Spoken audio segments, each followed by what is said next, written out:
ओमज्ञानतिमिरान्धस्य ज्ञानञ्जनशलाकया चक्षुरुन्मीलितं येन तस्मै श्रीगुरवे नमः। नमः विष्णुपादाय कृष्णपृष्ठाय भूतले श्रीमते भक्तिवेदान्त स्वामिनिति नामिने। नमस्ते सारस्वती देवे गौरवाणी प्रचारिणे निर्विशेषा शून्यवादी पाश्चात्य देश तारिणे। नमो महावदन्याय कृष्ण प्रेम प्रदायते कृष्णाय कृष्ण चैतन्य नामने गौरतुसे नमः। जय श्री कृष्ण चैतन्य प्रभु नित्यानंद श्री अद्वैत गदाधर श्रीवासादि गौर भक्त वृंद। हरे कृष्णा कृष्णा कृष्णा हरे हरे, हरे राम राम राम हरे हरे। हरे हरे कृष्णा। तो आप सभी भक्तों का हार्दिक स्वागत है आज के श्रीमद् भगवद गीता के डिस्कशन में। तो आज हम लोग चर्चा कर रहे हैं चौथे अध्याय से। चौथा अध्याय हमने इंट्रोडक्टरी प्रारंभ किया था, लास्ट टाइम इंट्रोडक्शन लिया था जस्ट, और आज पहले श्लोक पर चर्चा करेंगे। तो तीसरे अध्याय में अभी तक भगवान कर्म योग, जिसका नाम था तीसरा अध्याय, तो उसमें भगवान कृष्ण अपना जो ये दिव्य ज्ञान है, दिव्य ज्ञान मतलब जो गीता में 9वें अध्याय में भगवान उस ज्ञान की कुछ विशेषता बताते हैं। राज विद्या राज विजयम पवित्रम इदम उत्तमम उत्तमम उद्गततम, जो व्यक्ति को इस तमोगुण से ऊपर उठा करके दिव्य स्थिति में लेके चला जाता है, उसको दिव्य ज्ञान बोला जाता है। तमोगुण का मतलब ये भौतिक संसार, भौतिक चेतना में जीना, वो तमोगुण कहलाता है, क्योंकि भौतिक संसार में अंधकार ही है हर जगह। इसलिए तो यहाँ पे सूर्य चंद्र और लाइट्स ये सब का जरूरत पड़ता है, क्योंकि अंधकार है। स्वाभाविक रूप से भौतिक संसार में क्या रहता है? अंधकार रहता है। अंधकार का मतलब है कि स्वाभाविक रूप से यहाँ पे व्यक्ति अज्ञानता में रहते हैं, और जो उत्तम ज्ञान होता है वो इस अंधकार से उत्तम अवस्था यानी उद्गत तमोगुण से ऊपर उठा करके दिव्य स्थिति में लेके जाता है, और वो है भगवान का भक्तिमय जो संदेश होता है। तो भगवान थर्ड चैप्टर कर्म योग में उसको प्रारंभ कर चुके हैं, वो ज्ञान देना चालू कर दिए हैं।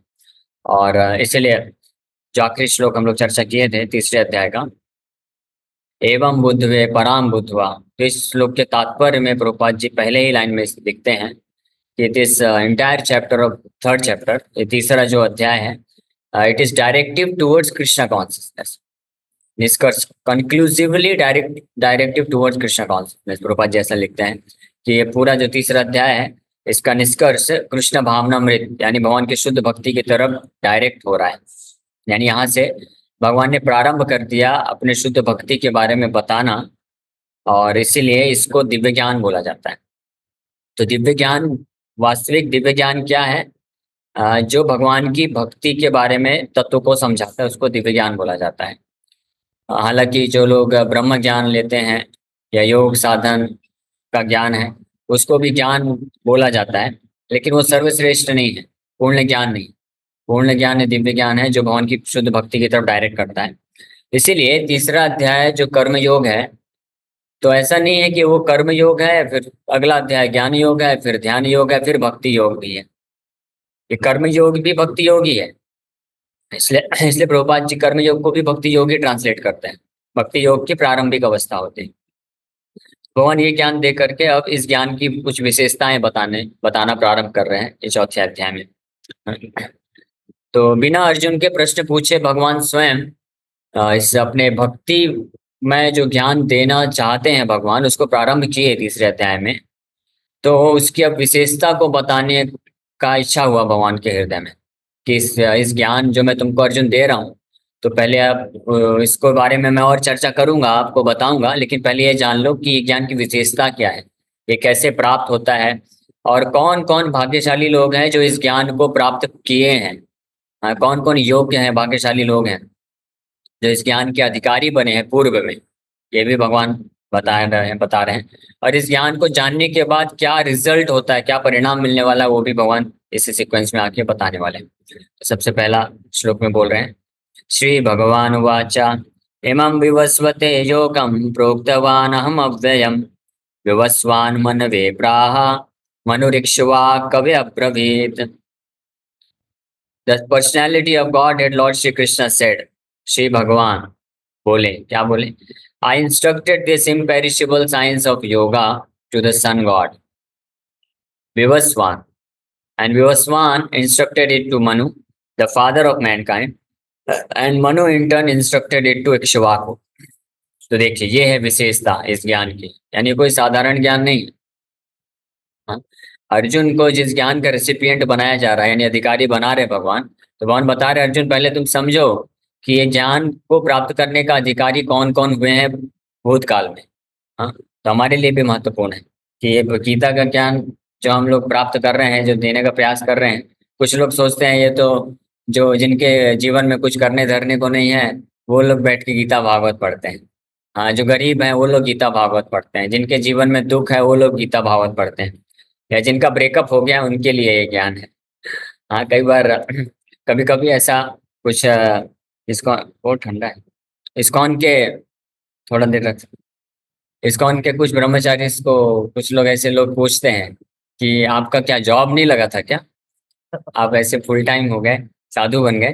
फिर कोई पूछता है अच्छा आपका शायद ब्रेकअप हो गया था क्या, आपकी गर्लफ्रेंड छोड़ के भाग गई इसलिए आपका दिल टूट गया इसलिए अब आप ऐसे बन गए। तो इस प्रकार से लोग ऐसा सोचते हैं, ऐसी धारणा रहती है। लेकिन भगवान बताने वाले हैं कि किस प्रकार के लोग जो है भगवत गीता के ज्ञान को प्राप्त करने के लिए सुनने के अधिकारी हैं और कौन कौन प्राप्त किए हैं। हाँ, तो सबसे पहले बता रहे हैं कि इमं विवस्वते योगम, इस ज्ञान को, हाँ योगम भगवान बोल रहे हैं, ये जो ज्ञान है ये असली योग है। योग का मतलब होता है the science of one's relationship to the supreme, हमारा भगवान के साथ जो वास्तविक संबंध है उसका जो विज्ञान है उसको योग बोला जाता है। हाँ, जो सनातन है उसको योग बोला जाता है। तो इमम इस विज्ञान को, कौन से विज्ञान को? हमारा भगवान के साथ संबंध रूपी जो विज्ञान है जिसको भगवत गीता बोल रहे हैं, तो इस विज्ञान को विवस्वते यानी विवस्वान को प्रदान किया था। किसने? अहम प्रोक्तवान, मैंने इंस्ट्रक्शन दिया था, इस यही आदेश मैंने विवस्वान को, प्रोक्तवान अहम मैंने दिया था। अव्ययम, तो ये योगम कैसा है? अव्ययम योगम है, यानी ये जो विज्ञान है, ये जो ज्ञान है अव्यय, अव्यय का मतलब होता है जो व्यय नहीं होता है, यानी जो समय के साथ खत्म नहीं होता है, नष्ट नहीं होता है या आउटडेटेड नहीं होता है, हमेशा अपडेटेड रहता है। अप टू डेट करने का जरूरत नहीं है। इसमें इनबिल्ट फीचर है, जैसे आजकल के लैपटॉप विंडोज 11 वगैरह में सिस्टम है ना, वो इनबिल्ट ही अपने आप ही विंडोज को अपडेट करता रहता है ना। तो ये जो ज्ञान है इसको, इसकी भी जरूरत नहीं है कि इसको अपडेट करना, अपने आप अपडेट होता रहे, ये ऑलरेडी अप टू डेट रहता है। उसको बोलते हैं अव्यय ज्ञान, इम्पेरिशेबल, कभी नष्ट नहीं होता है। प्रभुपाद जी यहाँ पे लिख रहे हैं imperishable science of yoga, imperishable science of yoga. फिर मैंने ये विवस्वान को दिया। विवस्वान कौन है? कोई साधारण व्यक्ति नहीं है। विवस्वान अर्जुन कौन है? अर्जुन तो पृथ्वी के राजा हैं, मतलब युधिष्ठिर महाराज चक्रवर्ती सम्राट है, तो उनके भ्राताश्री होने के कारण वो भी उसी उसी दर्जे में रख सकते हैं।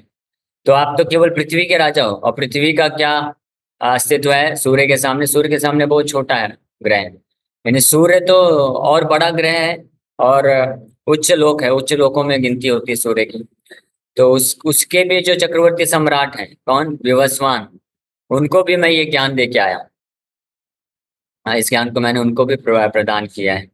और फिर विवस्वान मनवे प्राहा, विवस्वान ने उसके बाद इस परंपरा को, वहां से परंपरा चालू हुई, यानी एक और गुरु शिष्य परंपरा भगवान कोट कर रहे हैं, बता रहे हैं गुरु शिष्य परंपरा। एक अभी मैं अर्जुन तुम्हारे द्वारा चालू कर रहा हूँ, लेकिन इसके पहले मैं विवस्वान को दे के आया हूँ। तात्पर्य में हम लोग चर्चा करेंगे। प्रभुपाद जी तात्पर्य में एक कैलकुलेशन भी करके बता रहे हैं कि कितने साल पहले विवस्वान को ये ज्ञान भगवान दे चुके हैं। फिर विवस्वान ने अपने पुत्र मनु महाराज को दिया। मनु महाराज कौन है? The father of mankind, of the name Vaivasvat. Vivasvan अपने पुत्र वैवस्वत मनु को ये ज्ञान प्रदान करते हैं। हम लोग अभी जिस मनु के राज्य में हैं उसका नाम क्या है? वैवस्वत मनु। ये 7वां मनवंतर है, 7वें मनु है। इस मनु, वैवस्वत मनु को भगवान ये ज्ञान प्रदान किए, और उन्हीं मनु के द्वारा ही जो है वंश परंपरा में सारे मनुष्य आते हैं, इसलिए नाम ही मनुष्य है या मानव बोले जाते हैं। हम लोग मानव कहलाते हैं। मानव का मतलब यह है कि जो मनु महाराज के वंशज है, इसलिए मानव। तो हमारे जो ओरिजिनल फादर है मनु महाराज, उनको उनके पिता श्री विवस्वान सूर्य के देवता, हाँ, सूर्य ग्रह के जो राजा हैं, चक्रवर्ती सम्राट, उन्होंने दिया। और उनको किसने दिया? भगवान बोल रहे हैं मैंने दिया है। तो विवस्वान मनवे प्राहा, प्राहा मतलब बोला, मनु इक्ष्वाक्य ब्रवीत। और वैवस्वत मनु ने किसको दिया? इक्ष्वाकु महाराज, अपने पुत्र इक्ष्वाकु महाराज को प्रदान किया। और यही इक्ष्वाकु महाराज फिर हम जानते हैं कि भगवान रामचंद्र के पूर्वज हुए, और इनके ही फिर वंश में आकर के दशरथ महाराज आते हैं, और फिर भगवान रामचंद्र आते हैं। जिस प्रकार से ये जो है सिस्टम गुरु शिष्य परंपरा के द्वारा भगवान कृष्ण इसी ज्ञान को जो हम अभी सुन रहे हैं, पूरे भगवत गीता के ज्ञान को, इसी योग को प्रदान किए। और किसको? एक से एक बढ़कर जो टॉप मोस्ट पर्सनैलिटी है उनको प्रदान किया गया है। कोई साधारण, ये ऐसे नहीं कि जिनके जीवन में कुछ करने धरने को नहीं था, गरीब हैं, जिनका ब्रेकअप हो गया है। तो इस प्रकार से भगवान इस ज्ञान को फिर मनु महाराज इक्ष्वाकु महाराज को प्रदान करते हैं, और इक्ष्वाकु के वंश में भगवान रामचंद्र आते हैं। तो ये गुरु शिष्य परंपरा भगवान कृष्ण चालू किए। तो तात्पर्य प्रभुपाद जी लिख रहे हैं, here in we find the history of the Bhagavad Gita traced from a remote time when it was delivered to the royal order of all planets. तो यहाँ पे भगवान तो एक उदाहरण प्रस्तुत कर रहे हैं, अर्जुन को दे रहे हैं कि मैंने जो लास्ट लेक्चर दिया था वो इस टाइम पे दिया था, और इस हमारा ऑडियंस ये था। ऑडियंस कौन था? सूर्य के राजा, सूर्यलोक के राजा चक्रवर्ती सम्राट, उनको दिए थे। लेकिन प्रभुपाद जी बता रहे हैं कि वास्तव में हर जितने भी प्लैनेट्स हैं, जितने भी ग्रह हैं, उनके जो सबसे महत्वपूर्ण व्यक्ति हैं, राजा हैं, चक्रवर्ती सम्राट हैं, उनको भगवान ये ज्ञान प्रदान करते हैं। उनके द्वारा फिर गुरु शिष्य परंपरा चालू करते हैं। Beginning from the sun planet, the kings of all planets are specially meant for the protection of the inhabitants, and therefore the royal order should understand the science of Bhagavad Gita in order to be able to rule the citizens and protect them from material bondage to lust. Specially ऐसे leaders को, राजा को क्यों select किए? क्योंकि उनके अगर वो समझ गए तो उनके माध्यम से वो सारे प्रजा तक वो ज्ञान जाएगा, और वो इस भगवत गीता के ज्ञान पे आधारित जब राज्य करेंगे तो जो समाज है वहाँ पे लोगों को पाप से बचा करके धर्म के कार्य में लगा सकेंगे। इसलिए ये ऑलरेडी भगवान 3rd चैप्टर में बोल चुके हैं कि यदि आचरती श्रेष्ठ तत्तदेवेतर रोजाना, कि जैसे ऐसे श्रेष्ठ व्यक्ति जो लीडर्स है सोसाइटी के वो कार्य करते हैं तो वैसे ही लोग फॉलो करते हैं। तो अगर लीडर्स कृष्ण भावना भावित हो जाएंगे तो अपने आप जो है लोग क्या हुआ, तो अपने आप लोग जो है उसको फॉलो कर सकेंगे। Human life is meant for cultivation of spiritual knowledge in eternal relationship with the Supreme Personality of Godhead. And the executive heads of all states and all planets are obliged to impart this lesson to the citizens by education, culture and devotion. ये तीनों चीजें, education, culture and devotion, क्योंकि हर कोई education के माध्यम से बस नहीं ले पाते, इसलिए कल्चरल तरीके से भी इस ज्ञान को इम्पार्ट किया जाता है। और फाइनली एजुकेशन और कल्चर से जो शिक्षा मिलती है फिर वो डिवोशन, भगवान के प्रति प्रेम या भक्ति में जो होना चाहिए, कल्मिनेट होना चाहिए, तब वो परफेक्शन की तरफ जाता है। In other words, the executive heads of all states are intended to spread the science of Krishna consciousness so that the people may take advantage of this great science and pursue a successful path utilizing the opportunity of the human form of life. इसलिए जरूरी है कि समाज के जो leaders हैं, states executive specially, उनका ये दायित्व है, उनके माध्यम से कृष्णा कॉन्शियसनेस पूरे समाज तक पहुंचना चाहिए। क्योंकि जो इन जनरल जो लोग हैं, जनता है, वो वही चीज फॉलो करती है। अब उनके पास इतना बुद्धि नहीं होता है, वो ये लॉजिकल नहीं, लॉजिक और रीजन नहीं देखते हैं। वो बस ये देखते हैं कि सेलिब्रिटी क्या कर रहा है। सेलिब्रिटी अगर सिगरेट पिएगा तो हाँ सिगरेट अच्छा है, सब सिगरेट पीना चालू कर देंगे।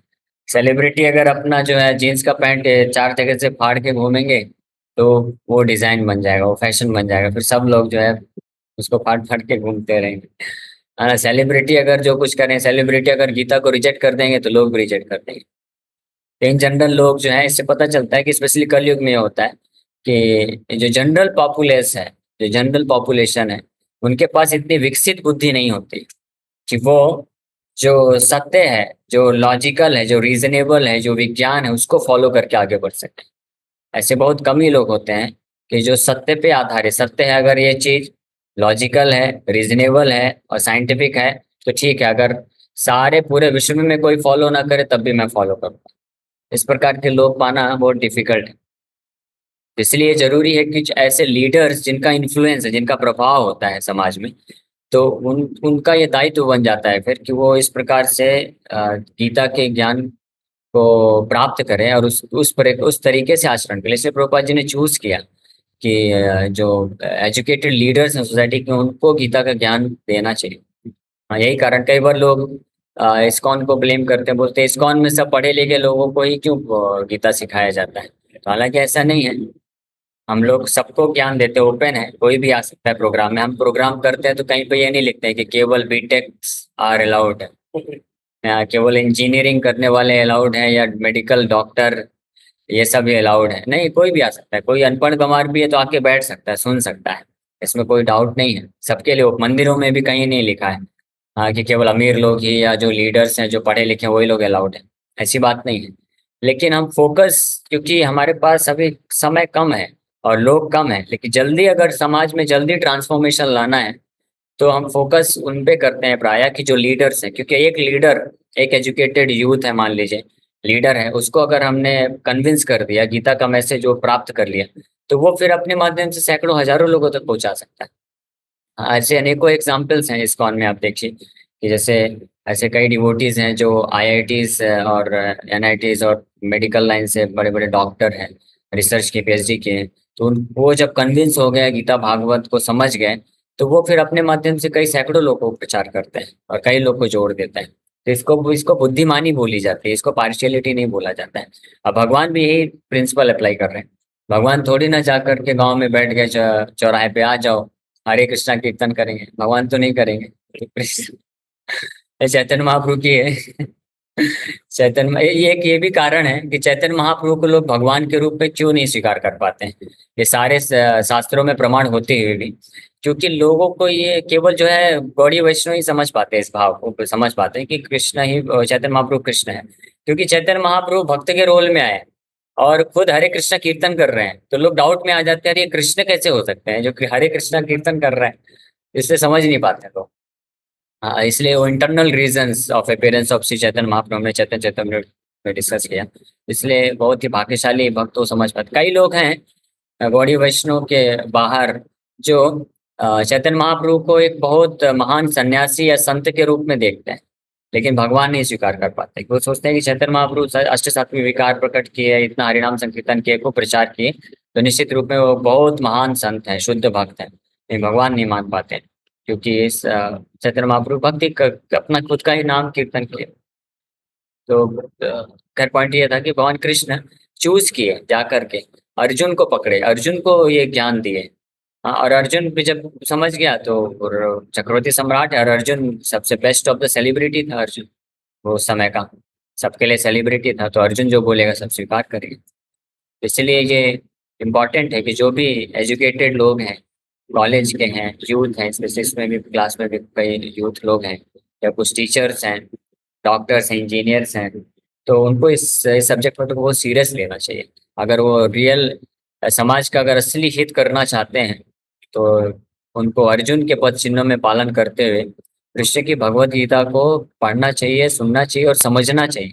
आप अगर समझ के उसको अपने जीवन में अप्लाई करना चालू कर देंगे तो आप कई सैकड़ों लोगों को मदद कर सकते हैं इस ज्ञान को प्रदान करके, और उनको मदद कर सकते हैं वास्तविक रूप में संसार में सुखी बनने के लिए। तो इस प्रकार से ये ज्ञान इस राज ऋषि, अगले श्लोक में भगवान बोलते भी, इमम राज ऋषियो सकालीन एवं परंपरा प्राप्तम।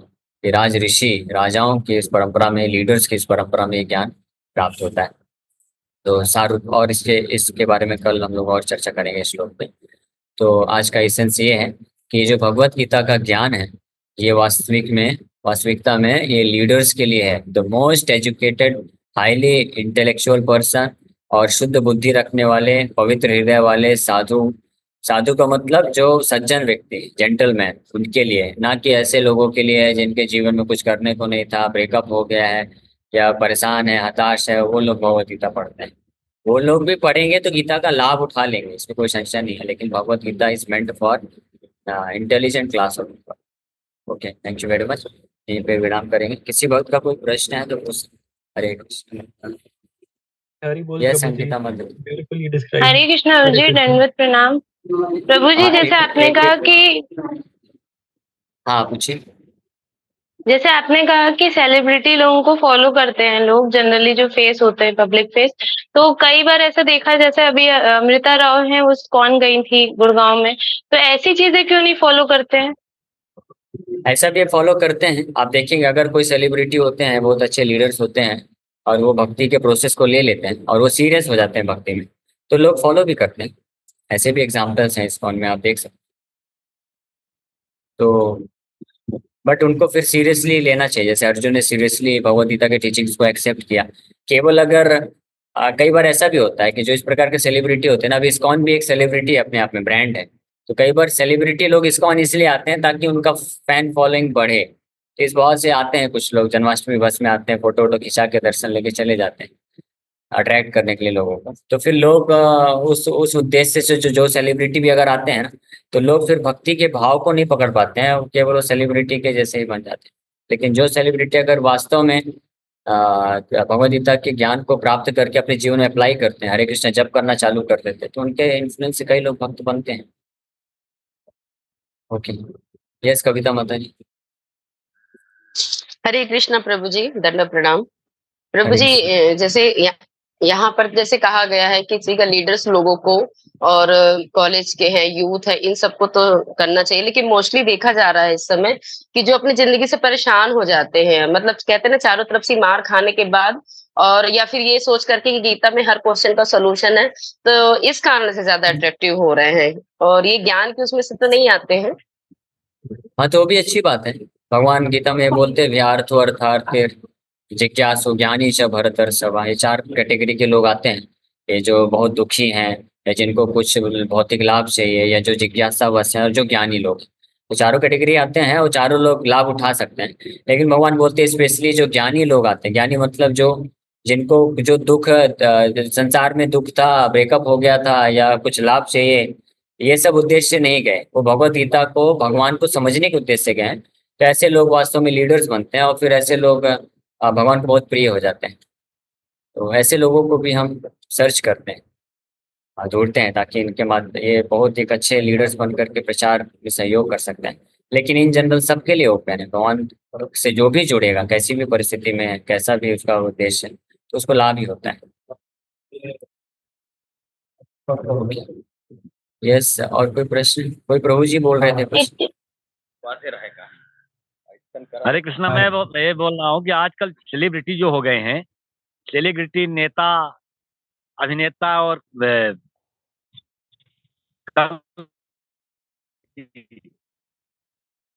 के लिए कि कोई अच्छा संत आता, उसे सम्मान लेकर लाखों की भीड़ थी, मोबाइल चोरी हो गए, 12-11 आदमी घायल हो गए। तो सेलिब्रिटी आजकल वो लोग हो गए हैं। वो अलग प्रकार का सेलिब्रिटी। देखिए, जहाँ पे भी लोगों को भौतिक इंद्र तृप्ति मिलेगा, तो लोग उधर आकर्षित होते हैं। अब चाहे कोई फिल्म स्टार बन करके लोगों को सेंस ग्रेटिफिकेशन दे, लोग उसके पास जाएंगे। कोई साधु बन करके सेंस ग्रेटिफिकेशन दे, लोग उसके पास जाएंगे।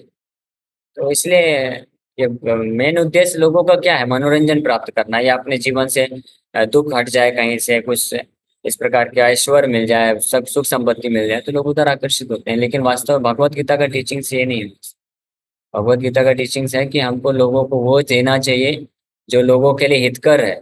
सत्यम प्रियम हितम, सत्य बोलना, सत्य देना चाहिए, और हितकर होना चाहिए, उसको प्रिय तरीके से देते हैं। अब किसी को इंद्र तृप्ति करना है, तो हम उनको जब बोलते हैं कि देखो आप इस प्रकार की इंद्र तृप्ति करोगे, नॉनवेज खाओगे, मांसाहार करोगे, शराब पियोगे, तो इससे आपको पाप लगेगा, ये जीवन भी आपका दुखमय होगा, और अगला जीवन तो पूरी तरह से नरक में है। तो लोगों को ये सब पसंद नहीं आता है, तो अपने आप लोग छट जाते हैं। क्योंकि लोगों को वो ऐसा गुरु ऐसा साधु चाहिए जो इन सब चीज को सपोर्ट करते हुए करे। इसलिए वहां पे भीड़ तो रहेगी, कलयुग में ऐसे जगह पे ज्यादा ही भीड़ रहेगी लाखों के संख्या। उससे कोई फर्क नहीं पड़ता। तो आया आया राम गया राम जैसा है। लाखों की भीड़ दिखती है एक प्रोग्राम में, लेकिन उसके बाद सब घर जाकर के वापस अपने काम धंधे में लग जाते हैं। किसी को कोई फर्क नहीं पड़ता कि क्या शिक्षा मिली क्या हुआ। लेकिन इस्कॉन में ऐसा नहीं है। हम लोग इस्कॉन में चाहे 10 लोग को भी प्रचार क्यों ना करें, हम उनको परफेक्ट डिवोटी बनाना चाहते हैं कि अच्छे से नियम पालन करके नाम जप करें, भगवान कृष्ण के प्रति भक्ति विकसित करें। ये हमारा उद्देश्य है। जैसे one moon is better than thousands of stars, Prabhupada ji बोलते थे। अब भगवान चैतन्य महाप्रभु की कृपा से we have thousands of moons. Okay ठीक है, अभी समय हो गया। मेरा तात्पर्य था कि आजकल लोग सेलिब्रिटी किसको मान रहे हैं। 99% आदमी भक्ति की तरफ नहीं, बल्कि अपने आप को समृद्ध पैसा कमाना और भौतिक इच्छा उनकी पूर्ति के लिए उनको सेलिब्रिटी मानता है। और वो जो सेलिब्रिटी है वो भी पैसा कमाने के लिए, वो भी उनका भी उद्देश्य केवल भौतिक को उनके द्वारा वो अपना हाँ, तो ये कलयुग का दुष्प्रभाव है। इसमें हम क्या कर सकते हैं। हम तो अपनी तरफ से पूरा जो है शुद्ध प्रचार करने का प्रयास करते हैं। जो लोग भाग्यशाली होंगे, सुमेधसा होंगे, पवित्र बुद्धि के होंगे, वो लोग जुड़ेंगे और इसका लाभ उठाएंगे। कृष्णा प्रभु जी, पंचांग प्रणाम। प्रभु जी, अगर जो नए भक्त होते हैं और वो प्रभु जी जो वैष्णव होते हैं, वो अगर किसी और वैष्णव की निंदा करते हैं तो क्या हमें सुन लेना चाहिए शांति से? क्योंकि नहीं सुनना चाहिए। वैष्णव क्योंकि वो भी वैष्णव निंदा, रहते हैं। हाँ, वैष्णव निंदा करना भी जितना अपराध है, वैष्णव का निंदा सुनना भी उतना ही बड़ा महान अपराध है। दोनों एक ही कैटेगरी, नहीं सुनना चाहिए। ठीक है, हरे कृष्ण। प्रभु जी, क्या जो दूसरे वैष्णवों की निंदा करता है, क्या वो रियल वैष्णव होता भी है या he is just claiming to be a Vaishnava? नहीं, डिपेंड करता है। अगर कई बार मिसअंडरस्टैंडिंग के कारण भी ऐसा हो सकता है। लेकिन अगर किसी को जो जानबूझ के अगर कर रहा है, सबको जानते हुए भी किसी के जो है सम्मान को जो है नष्ट करने के लिए अगर करता है, तो वो जो है रियल वैष्णव नहीं है। लेकिन कभी कभी वैष्णव समाज में भी, क्योंकि कलयुग का लक्षण है, मिसअंडरस्टैंडिंग होती रहती है, तो कभी कोई जेन्युइन वैष्णव भी होता है। तो मान लीजिए किसी दूसरे वैष्णव के बारे में कुछ सुना या देखा, मिसअंडरस्टैंडिंग कारण कुछ बोल दिया, लेकिन जब बाद में अगर उसको पता चलता है ऐसा नहीं था, तो फिर वो क्षमा मांग लेता है और उसको करेक्ट कर लेता है। तो ये जेन्युइन वैष्णव के लक्षण होते हैं। ओके।